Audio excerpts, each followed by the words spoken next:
DepEd will reduce teachers' paperwork by 57%.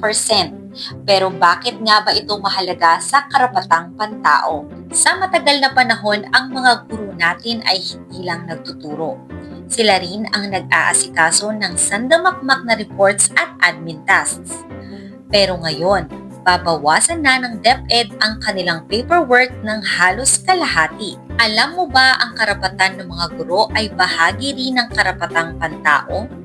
Ayon sa UNESCO, dapat may sapat na suporta at resources ang mga guro para makapagbigay ng kalidad na edukasyon.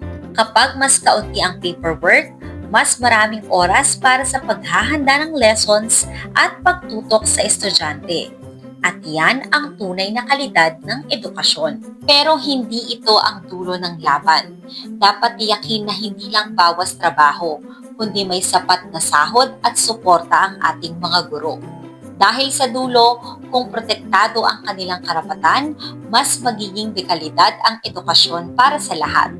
Para sa ating mga guro na humuhubog sa kinabukasan ng bayan, oras na para bigyan sila ng nararapat na suporta at respeto.